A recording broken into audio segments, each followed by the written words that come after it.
Yeah, we obviously got in around midnight on Wednesday, so straight to the hotel from there. There wasn't a huge amount you could see or anything from there, but Cricket Australia has been really transparent with their communications with DFAT and yeah, all the foreign affairs. So from what we've seen so far, it's good, albeit inside the hotel for majority of it with 3 days of a sort of loose isolation, trying to stay away or stay separate as much as we can. So.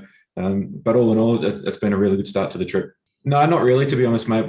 We've got some opportunities to be able to get out and about after our initial 3 days, like I said, loose isolation. But so then it's just about making sure that anytime we do go out and about, we give security enough notice and just so they can be across everything and make sure that where we're going is safe. Obviously, masks. Whenever you're going into a crowded area, anytime that you're indoors, we're able to dine outside at some prearranged restaurants and stuff like that. So starting to get back to a little bit more normal than what it's been for the last couple of years.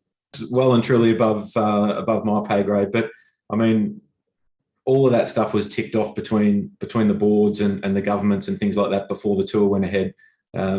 So I mean, that's out of our control. Whether they shift the games to day games, I'm not sure what's going to happen in that space. I'm sure that's being continued to be worked through. But yeah, over the last week or so, I haven't heard of any complaints. I guess that's something that the boards will work through. I mean, like I said before, that's well and truly out of our control. We're here to play cricket and hopefully, I mean, if we can bring some joy and some entertainment to Sri Lanka. I mean, this is the first time we've been here since 2016.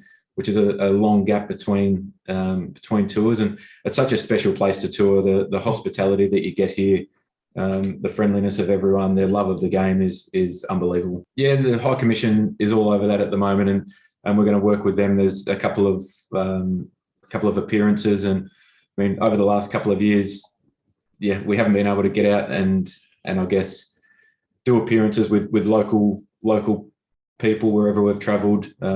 School kids and things like that. So that's going to be something that's starting to get back a little bit to normal. I think I remember in the last tour here, up in Kandy, we had an unbelievable experience with underprivileged kids, and that was something that you live with forever. So hopefully we can get back to that as soon as we can, and we can have a really positive impact here. Oh, we'll look at that over the next period. I think we've got 11 games until the World Cup and quite a lot of one-day cricket in there as well. So there might be an opportunity to experiment through the one-day format at different times, just because it's so close to the T20 World Cup. But yeah, we'll weigh all that kind of stuff up, and we're really comfortable with how the side's balance is at the moment. Yeah, I think it is, to be honest. We've had a long friendship and a long relationship at the top of the order. So I think that's something that doesn't take too much time to get back up and running. We've both been around a long time now, so he's been in fantastic form throughout the IPL. Well, he's never been out of form, really. I mean, he's probably as good as any player that Australia's had over all 3 formats of the game ever. So that partnership, obviously we want to get the side off to a really positive and good start. So it'll be nice to be back together.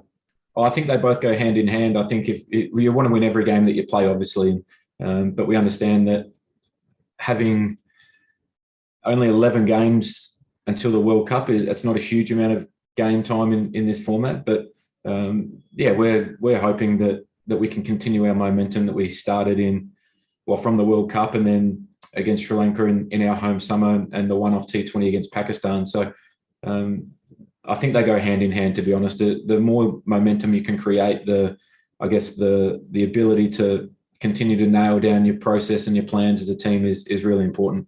I think that we've probably settled a little bit more on the structure of the team and the balance of the team. We went in, we've played a lot over the last 3 years with 2 frontline spinners, and we changed that pretty late to go with the 3 quicks, the 1 spinner, and then use our all-rounders in Maxi, Stoinis and Marsh throughout that World Cup. So we feel as though that's a really good balanced side for T20 cricket, because we've still got 7 genuine batters with Matty Wade at 7, and we saw the importance of that role throughout the World Cup. I mean, in the first game, Madden and Marcus Stoinis got us across the line in a close one against South Africa, and then that semi-final against Pakistan as well. So having the 7 genuine batting options, 4 genuine frontline bowlers, but then when the conditions suit, Maxwell's as good as a frontline spinner. Mitch Marsh and Marcus Stoinis, their bowling is very underrated in T20 cricket as well. So I think it's not so much the results. It's about the process that we take and the balance that we build our side with. I think it's just a way that we're able to, I suppose, play more in these conditions, the subcontinent conditions, play a little bit more in or with guys and train with them. So, I mean, you build some great relationships with people that you play with and against all around the world. And the more that us as Australians are exposed to the subcontinent conditions, I think that's a really good thing for our development as a team, as individuals. And I think world cricket's getting stronger and stronger because of the relationships built between people playing and against each other all around the world. You can never underestimate Sri Lanka in these conditions. We've seen in the past.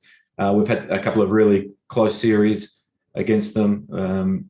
They play these conditions as well as anyone, and they're a very dangerous side. I think if you look at the top order, you've got Kusal there, who can be as damaging as anyone in the world on his day, and obviously Hasaranga has had an unbelievable couple of years in T20 cricket. He showed recently in the IPL how damaging he can be, how effective he can be. Even when the wickets are flat, he's showed just a huge amount of skill and huge amount of temperament as well.